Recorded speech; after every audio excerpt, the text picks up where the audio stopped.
Hello and welcome to the DH Effect. I'm Hillary, and of course, you know my lovely co-host Sonia. You know, at the DH Effect, our number one priority is in building, maintaining, and even sometimes restoring trust. Now, while much of trust work is an inside job, the magic really happens when we put it into action out in the world.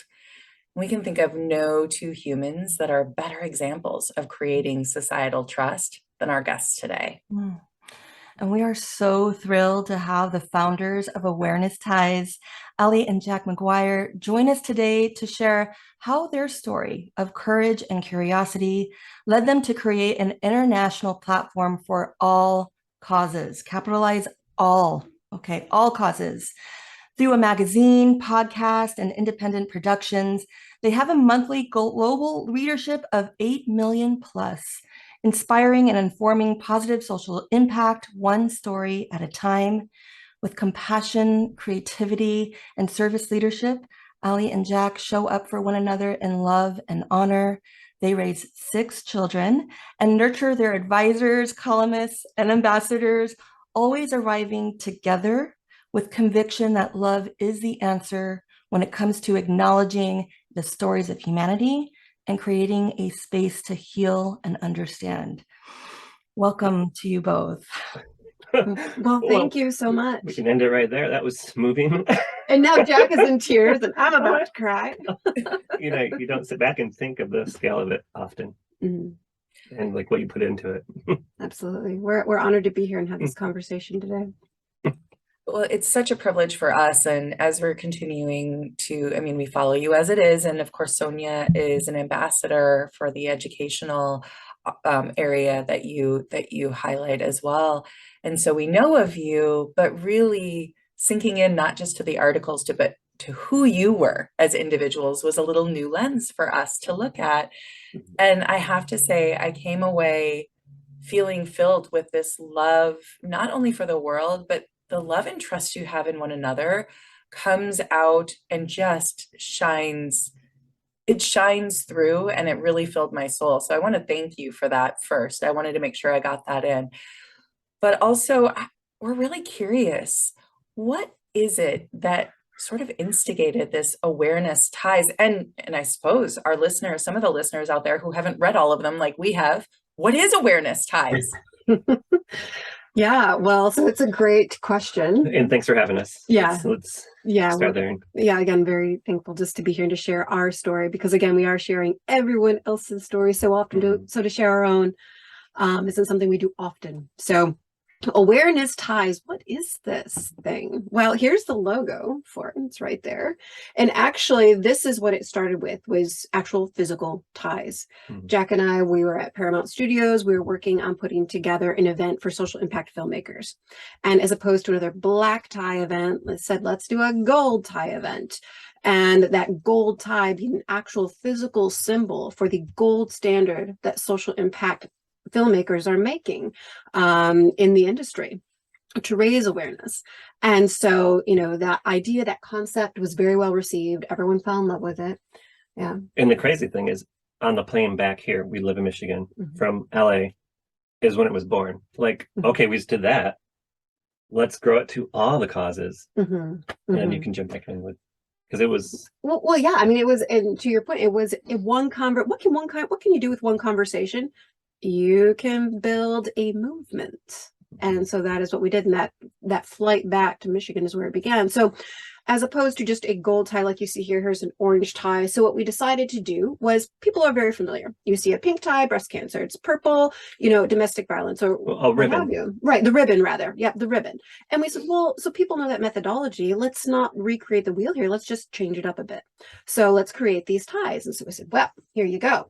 There are all these different color ties. You can put it on, you can slide it up, a symbol of support for the various causes that we support. And it wasn't about necessarily, let's make this fashion designer tie. It was meant to be a conversation starter. So you see someone walking, you know, down the street and like, Allie, like, what is that obnoxious orange tie around your neck? And he said, well, let me tell you, there's a story about that. So that's what it started out as being, so we're having conversations with the NFL, we're having conversations with American Cancer Society, we're, you know, getting this traction with Samsung in LA. And just imagine like a whole stadium wearing like veteran ties, like a yellow tie, like, and just everyone wearing them. What a like, symbol of solidarity that would be, just visually. And so, and then the pandemic happened. Dun, dun, dun. But we already knew that the story moves people. We already knew that it was a conversation that would propel anything into the future. Exactly. We knew it wasn't necessarily about any physical ties. It was about the emotional and spiritual ties that come from the stories that we share, not the ties that we wear. Everything that ties us together. Yeah. Right. So that's where awareness ties, that concept started. And so we got into, okay, well, so how, if we're not going to do it using ties initially, we'll get to that, but what are we going to do? And so the concept was, and Jack had said, why don't we just start interviewing people? Let's just ask people to share. I'm like, who doesn't want to speak about their passion? Like, who, you know, it doesn't matter who you are. If you're passionate about something, you want to get it out in front of people. And so with that question, we answered ourselves, and well, let's just do this. And so AwareNow magazine started that way.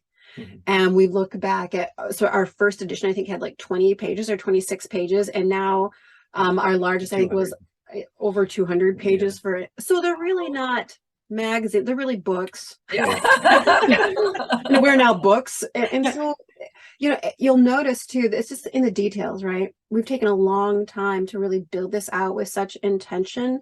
And we've, to ensure that we're always in complete alignment with our vision and with our mission. So it's little details like the fact that every cover, there will never be a date on it. Issue number for sure, but never a date, because we find that the stories we shared are always relevant. Like, it doesn't matter. 6 months ago, right, are now. So that's where AwareNow magazine started, and doing exclusive interviews, personal stories, and then what we do is we feature, so it's still cause related, but each month we try to tackle one cause, and then we have everyone contribute about that cause. Right. Yeah. And so, you know, it's, well, and to that point, when we first started this, when we first started Awareness Ties, and we said, so we're going to cover all the causes. We had so many people say, and you're going to fail. You have to pick one or two things to focus on, like pick a lane and stay in it. We said, no, it's a problem, right? No. Yeah. I mean, that's the whole purpose of what we're doing. Like everyone wants to silo things into, you know, one category. Like, if you have cancer, you have to stay here. But what if you're cancer and you're LGBTQ? What if you're a veteran? What if, where do those people go? Like, so we wanted to have some place where it's everyone. It's the human cause that we're really building up. Like, we don't need to be siloed. We need to come together. Like, and it's like appreciating those struggles and those nuances of those, you know, different causes, but at the same time, like, to give proper recognition, but also to recognize that, I'll give you, for instance, of the over 800 stories we've shared, every one of them is so different and so unique, but there is one common thread, one common element. It is that cause, that human cause, this common thread of empathy that is woven through all of them and ties them all together. When really, you know, someone says, and this is a story I've shared before, and I'm going to share it again. One of the stories that we shared early on was about a young girl named Delilah. It was when I was first diagnosed with MS. So what do you do when you're first diagnosed with something? You go online.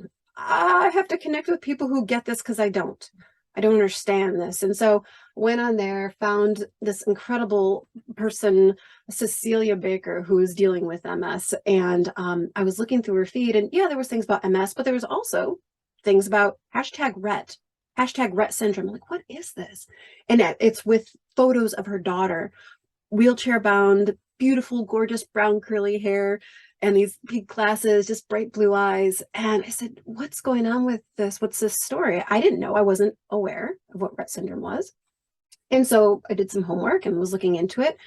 And it turns out it's a very rare disease, predominantly that affects girls, young girls, and the life expectancy, not long. It's really rough. And I reached out to her. I said, hey, do you want to share your story? I wasn't aware about this, and I'm sure there's others that aren't either. And she said, oh my gosh, I would love to. I would absolutely love to. So she shared that story of all the questions that we've asked, of the hundreds of questions asked in interviews. this question and this response is one that I will never forget. I said to her, Cecilia, what is the hardest thing about being Delilah's mother? And her response was the fact that when I wake up in the morning, I don't know that she will. They refer to Rhett as the silent killer. It takes kids often in their sleep. And so here's my question. I don't have Rhett syndrome. Jack doesn't have Rhett syndrome. None of our 6 children have it. You want to bet that story didn't affect me, didn't affect us? So this is the problem, where when we become so siloed, we forget the common things that we share. Our humanity, being parents, loving, loss. Right. Just because something doesn't directly affect you or pertain to you doesn't mean you can't take something from it and build from it. A lot of times, you know, like we get down. We have life. We're like, oh, but then I'm like, okay, let's put this into perspective. I'm like, let's just look at one of our stories that we did last month. Right. And then perspective is everything, because if they can do it, we can do it. Like if someone is upbeat and happy, then we can be upbeat and happy. Like there's like, yeah, it just has to be something you can put out there. Absolutely. And it has to be also where you can, you know, again, of these hundreds of stories that we've shared, it's like each story is an opportunity to look at life through a whole completely different lens. We feel like we've lived 800 different lives because we've had the opportunity to step into those shoes and to see and hear and understand things that we never did before. And Jack always said, I love how you say, at the beginning, you will not be the same person, right? If you read the whole magazine, the person you start as, you don't end that same way. Like you are a totally different person. You have perspective in so many different areas. Can I just say what I'm also hearing is for those in terms of courage, that the stories are equal to each other. And that for many of us, it's like, oh, you know what, that story is not a big deal. It's compared to all these other bigger stories. And so there's this stratification of what is the important story. And of course, we hear it's bombarded to us every day in our media of what's important, what's worthy. And so what I'm receiving from you and to all of our viewers and listeners is to say every story is as important and every story must be shared. And I do hope that after listening, that the first thing they'll do is to share their story to someone. And Jack, I would just love, one thing that really resonated with me is an interview you did with Paul Rogers for Unplugged, for AwareNow Unplugged. And you said something so powerful that resonated with me. It was, and I forgot what the question was, but you said, you know, I wonder, everyone says, oh my gosh, well, I'm going to die trying to change or to make that impact. And then you raise a question, but why not live trying? Right. Can you just share a little bit about that wonder, like that reveal for yourself and that share? Well, it's funny, Allie and I talk about this all the time. Like I'm the most positive person you can find. So if it's even a negative connotation, nothing positive will come from it. So like I say, you can, you know how they say you can feed or kill 2 birds with 1 stone. I'm like, but why not feed 2 birds with 1 feeder? Like, you know what I mean? Like, so nothing positive will come from a negative thought. Not ever. You can't have negative thoughts and hope for a positive outcome. It just won't happen. You have to find the positive. There's always positive. Okay, that didn't work. Okay, but we learned this, and we can move forward. Like you just let it go and you just have to just project positivity. And I remember that quote to Sonia so well. And Jack and I, we circle around this all the time because I'm always like, she always says, I'd bleed for it. What would you bleed for? Like, what would, I'm like, yeah, but what would you live for? Yeah. I'm like, switch it. Like, what would you live for? We don't need to bleed. We need to live. Like, if you're not excited about what you're doing, then you're not doing something right. Yeah. I love that. That is so beautiful. And I do think it's really important for us to stop and think about that. Our language is so important. In fact, it was just jokingly a couple of weeks ago, I did this big spiel on curiosity killed the cat. I'm like, that is so bogus. Like curiosity is, it's not like it's what helps connect us. It's what helps us when I ask a question about your story. It's not just sharing our story, but it's also being curious about other people's stories and accepting the fact that we each do. That's the premise we need to start with, right? We each do have a story. Mhm. And how cool to walk around this world and to be like, ooh, I'm on a scavenger hunt to find the next really neat story. Like, let me ask the questions because I'm going to find it there and I'm going to pull out the goodness and learn from this amazing human. And I think that really is, I have to crack up with the idea of, we have heard that often of, well, you have to pick a lane and you have to stay in it. Yeah. And you're like, I did pick a lane, humanity. Exactly. Yeah. And it is true, just because it hasn't been done before, doesn't mean it can't be. And oftentimes it is just leveling up to this next thing. And, Sonia brought up a powerful quote that really resonated. And you have the shirt on. I don't know if our people can see it. For those listening, I would love for you to say what it is out loud and talk to us a little bit about that message. Yeah. All right. So we will no longer ask for permission to change the world. Mm-hmm. So with that, Allie and I in our kitchen, I mean, we have ideas all the time. Like we have a board down there, a chalkboard that we just write on. Mm-hmm. And that I wrote that up there one day. And it was a whole kind of poem I wrote, but I'm like, we will no longer ask permission to change the world. Mm-hmm. I'm like, that means something. Like, we can't stand by and not make a change. We can't wait for someone to say, okay, now it's your turn to make a change. Now, do it now. Like, you can't wait. You have to decide that you're going to be a part of the change, that you're going to be a part of the solution. You might not have any idea or any thought of how you're going to do it, but just get involved. Like, read a story from AwareNow magazine, get involved with DHFAC, like just do one thing, and that can be your first step to changing the world. Well, and it requires us to get out of that idea of, what I think I really love about the permission piece of it, and I think Sonia, I guess I'm going to guess, let me fumble over my words there for a second, that Sonia will have a lot to say about this as well. But that permissioning is something that is really deep and seated from our childhood, oftentimes, this idea of obedience. And it really does require disruption and disobedience to change the status quo. And coming to this place where you accept that as a superpower versus seeing it as something negative, it requires a shift. Yeah, no, that's exactly right. And Jack and I talk about this often as well, the fact that we don't always know the next step, but we always know the direction. And if you can just stay aligned with the direction and trust that the steps will be presented as you go. So often people are afraid that if they don't have a template to follow, well, how will I do it? It's not been done. I don't have a roadmap. And sometimes, as long as you know the direction, those things you have to, and it takes courage and it takes strength, and you have to say, what will we live for? And when you decide what that is, there is an element of trust, of not asking for permission, not waiting for it, just going and doing and not being afraid to fail. Because in failing, there's always a win to be found, a course correction to be offered. It's just the fact of you just have to do, right? And it's really funny how, with our kids, we instill ask for permission, ask for permission, ask for permission. I mean, we do it like it's the polite thing to do. You ask for permission. But there has to be a point.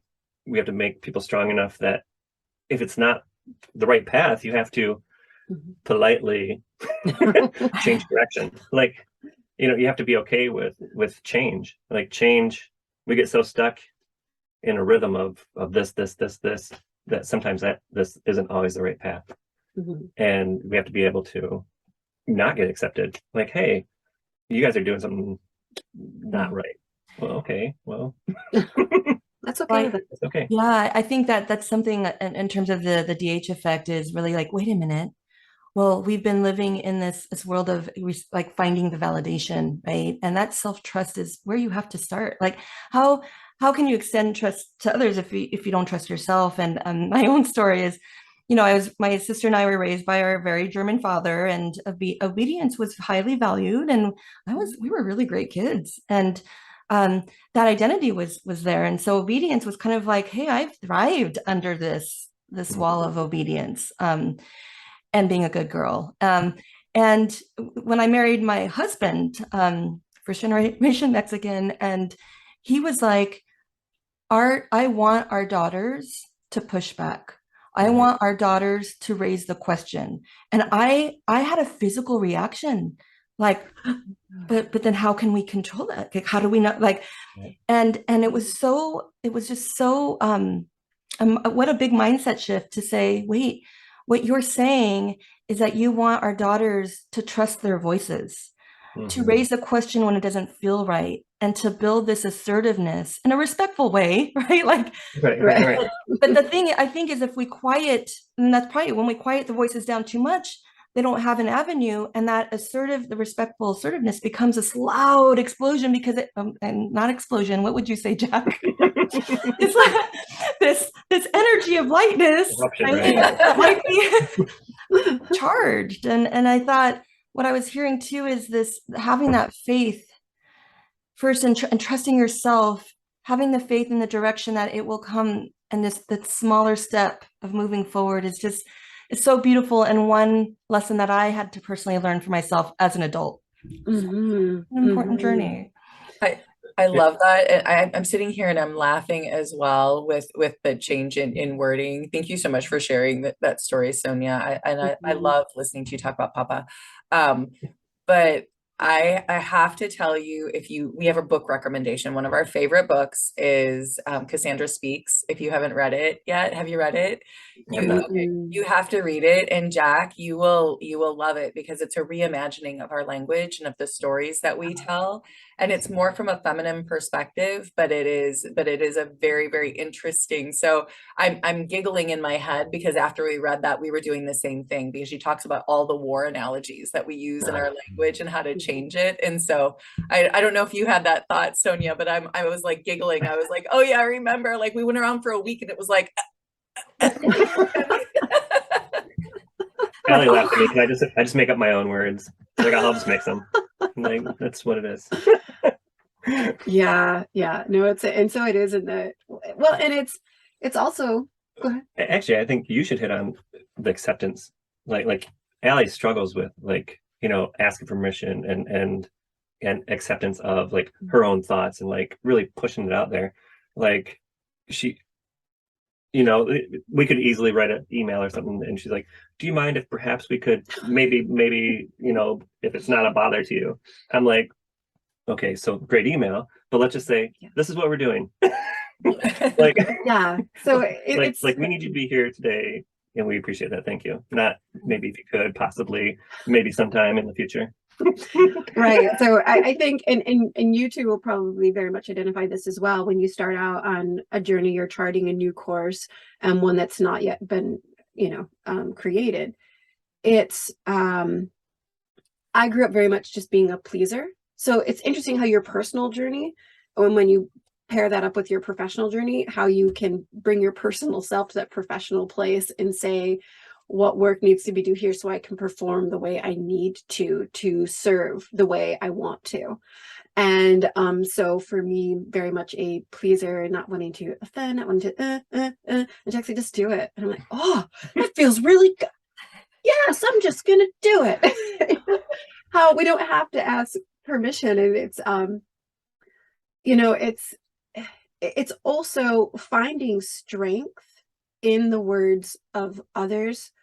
Jack and I look to each other for strength all the time, in all different ways. It's also in hearing other people's struggles, finding a way to manage your own struggles just by listening. What a value there is. Again, we have 2 ears and 1 mouth for a reason. Like, let's make this ratio work properly. We need to be listening more than we're speaking. And so, you know, there is a quote, we're talking about quotes that resonate. I want to go back to that for a moment, because so Sage Gowan, who is one of our ambassadors, he said some words to me and I started crying instantly. And he's like, Allie, because I was talking about, we were having just a sidebar conversation. I was like, man, does it have to be so hard always? We're trying to do something so good and so right. Why does it have to be hard? It shouldn't be hard. And, you know, he said, here's the thing. When it's hard, you know you're doing something right. And this is why nothing offends the darkness more than the light. Hmm. So the more light we are bringing to this world, the harder it's going to be. And so when it becomes all too hard, know that we are doing things all so right. And that is why, you know, so it's finding those statements that really provide the strength that you need to continue and carry on, because it is hard. It's not easy. The things that we do when you do something non-traditional, non-templated, For sure. Right. you know? Oh my And just circle back real quick. You know, the reason why AwareNow, we want access for everyone. We want it to be like the easiest access point for anyone that wants to get involved in causes. You know, we want everyone to feel safe, everyone to feel, you know, that they have a voice. And it's like causes 101. That's really what we're trying to do. Like, Right. Like, if you don't know where to start here. Just open your mind. Right. You have to build your mind, just like a palette. Yeah. Yes, it's like a palette. It's so beautiful, you know, and the courage to really show up knowing that you're doing the harder thing and that it's going to get harder. And I just imagine this Zion actually and the switchbacks to get up to the top. And you know, Hillary and I, we always talk about having our cups full, and what is it filled with?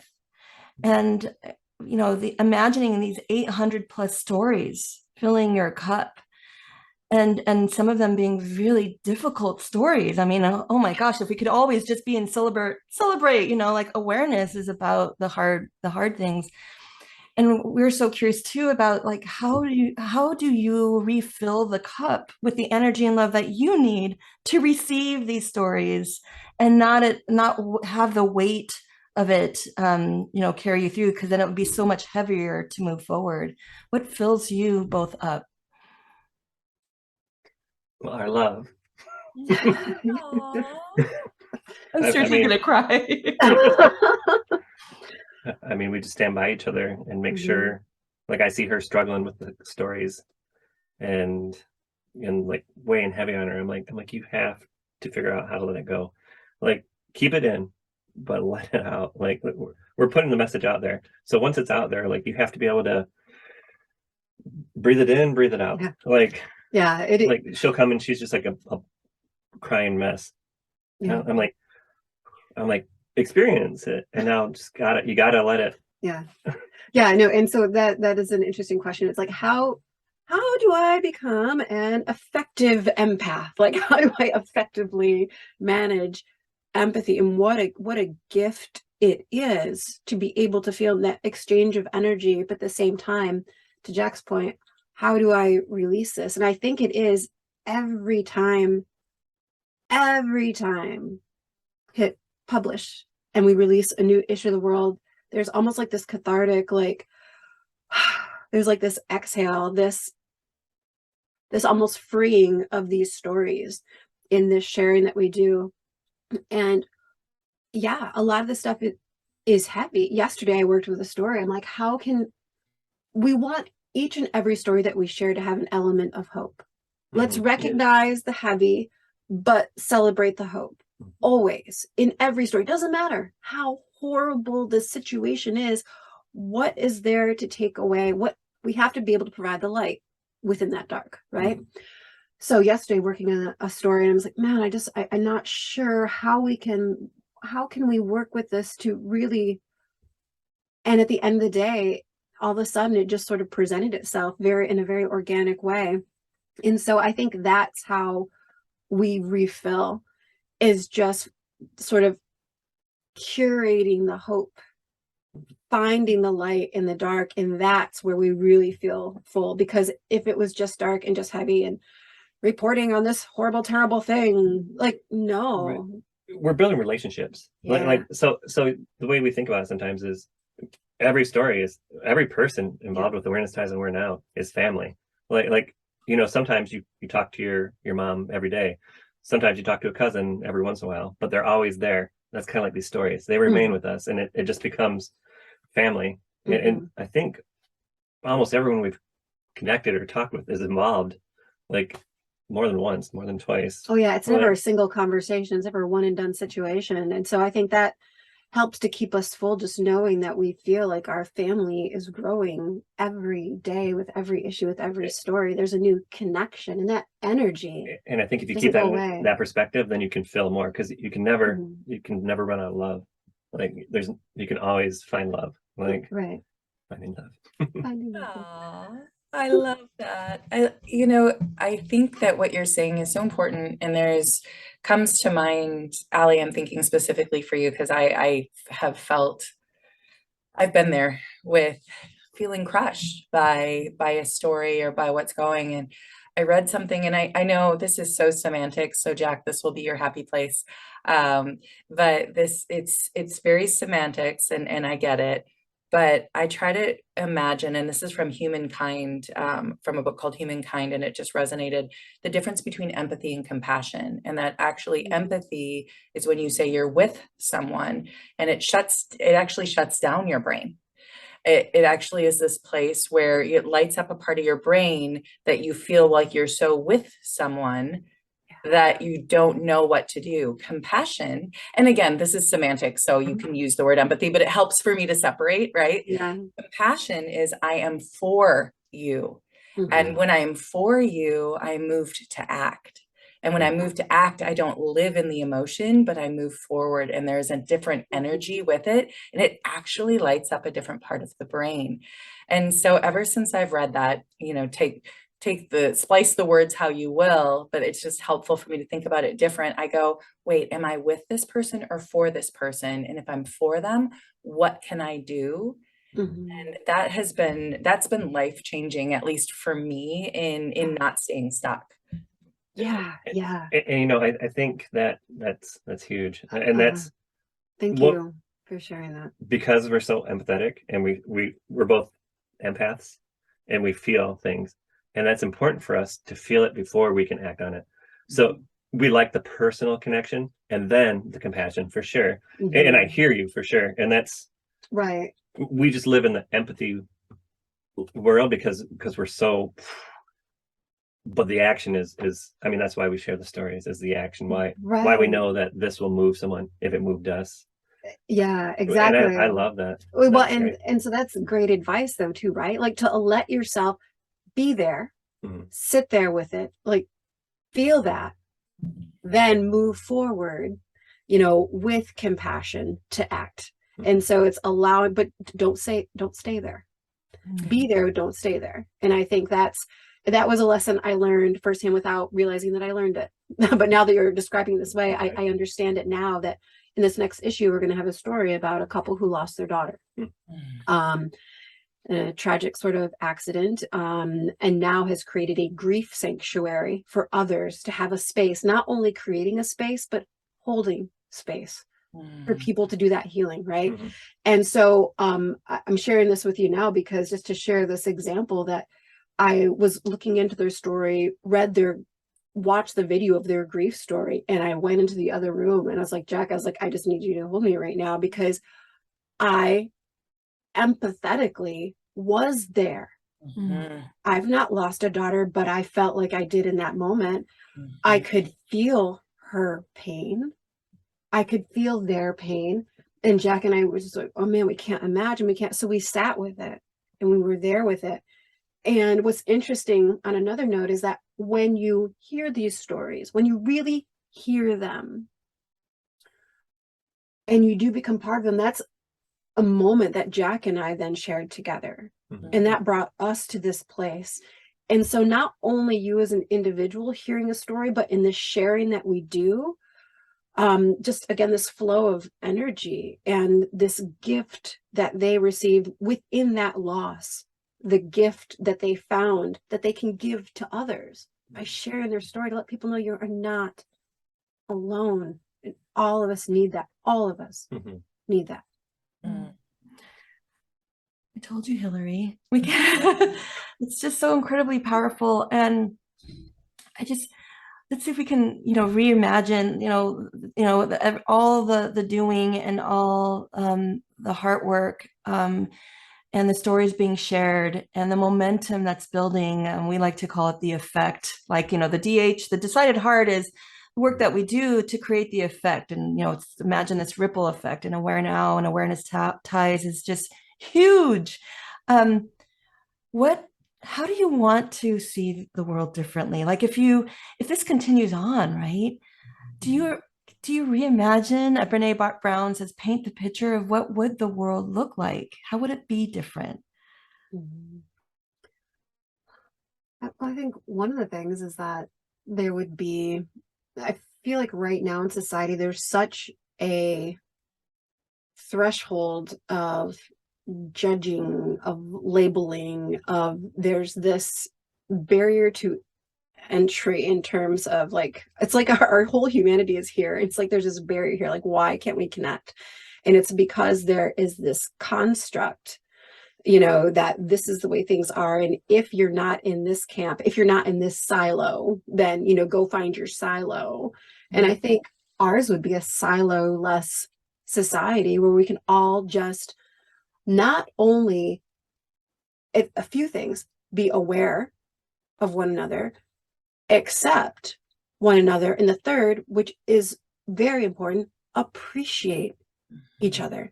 Because it's one thing to have everyone at the table, but are you listening to what they're saying? Again, it goes back to the human cause. Like we're all human. We're all like, you can strip down anything from any person and it boils down to we're human.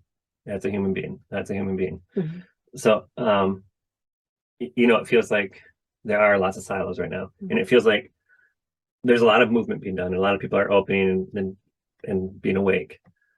But it's gonna have to go way this way for it to be even. Like, so we're gonna get inundated with it, and people are already saturated with it and burnt out from like, okay, I don't need to hear about pronouns, and I don't need to hear about anything like that. But it's been this way so long that it's gonna have to go this way to get here. I mean, just like anything. I mean, Black Lives Matter, everything. I mean, you're gonna hear this much about it just to get it to the middle, right? And it's gonna be it's gonna be hard. Like people just think change is easy. Change is difficult. Change is hard when it's on a mass scale like that. And it's little by little. Well, and I think, when you talk about like, what is it that we hope we see? I think we hope for others to be able to have the gift to see it the way we do, I guess, and that to have the patience for other people. If there's someone who has very different views than you, like, okay, like, I see you, I still appreciate you. We come from different places, but we're at different levels and different places in our lives, having the different experiences that we've had, different lived experiences. So we're going to be different. We're going to have different perspectives, and that's okay. You have to be okay with someone not being the same as you. Like, right. The other night, our son asked me, he's like, we're tucking him in, he's like, what does have an open mind mean? And he's 6. I'm like, wow. I'm like, whew. I'm like, well, say your friend over there likes to wear shorts to school all the time, even in the winter. And everyone thinks that's crazy and weird, but you have to have an open mind and say, that's okay. That's just what they like. And he's like, oh, okay. And then, and it's a slow progression like that. If we teach our kids, have an open mind, like, he's different. He's in a wheelchair and all your friends aren't.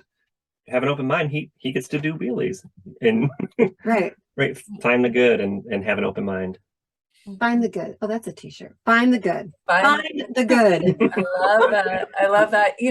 I would love, I know we need to close up soon, although I don't really want to at all. Sonia, darn it, anyway, that you bring these amazing people. No.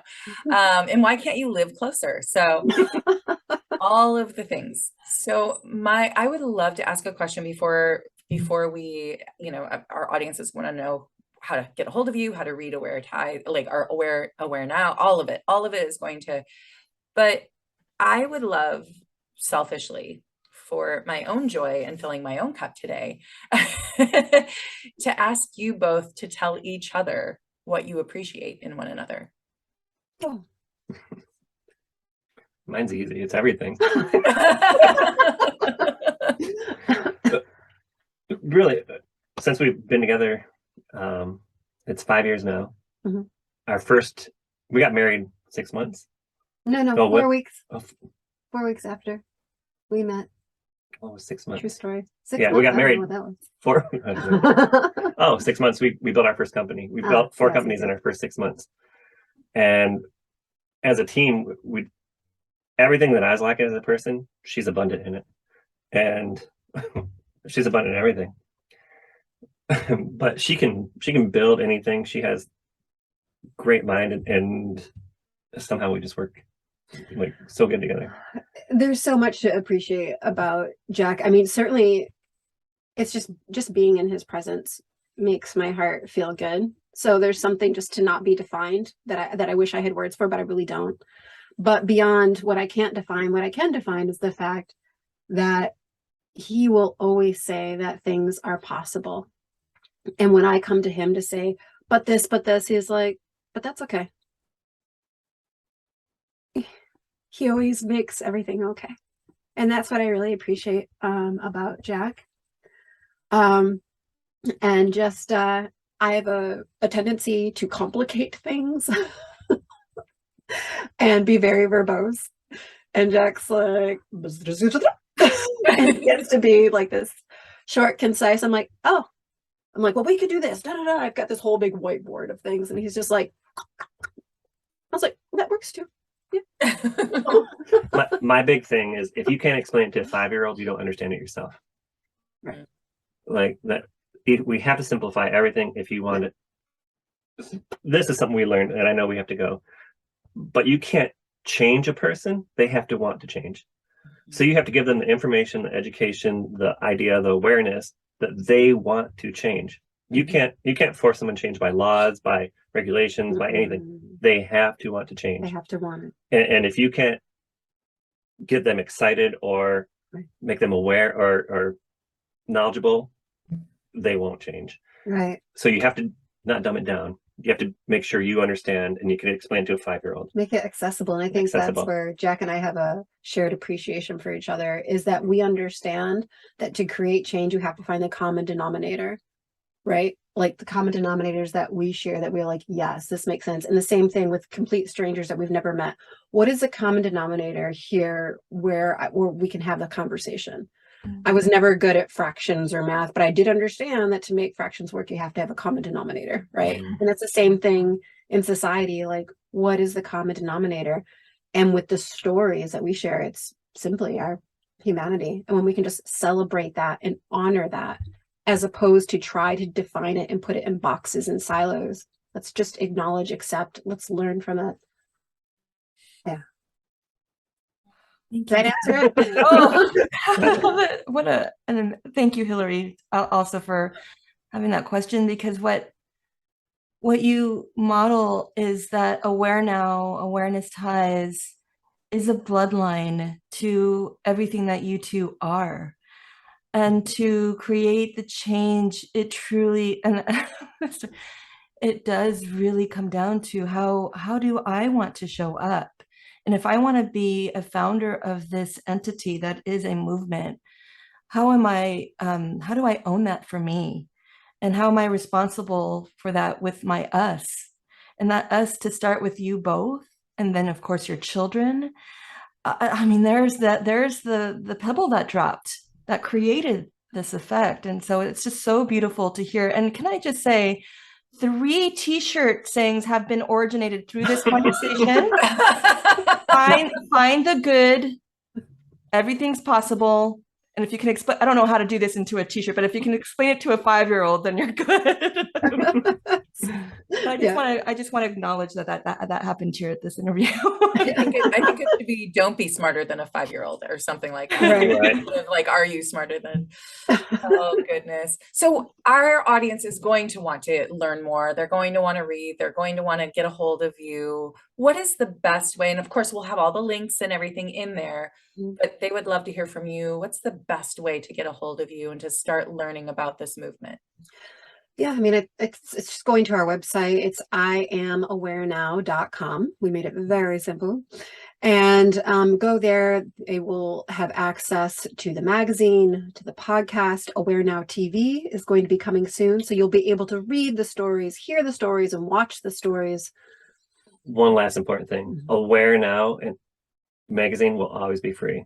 Yeah. We want to make sure it's accessible to everyone.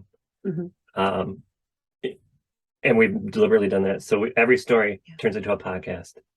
So, or just about every story. We try, as much as so we want as much accessibility as possible, and we want to always keep it free for everyone. Right. And just the fact that when they do come, they do see, we did just add a new tab on the website under magazine where it says submit your story or share your story.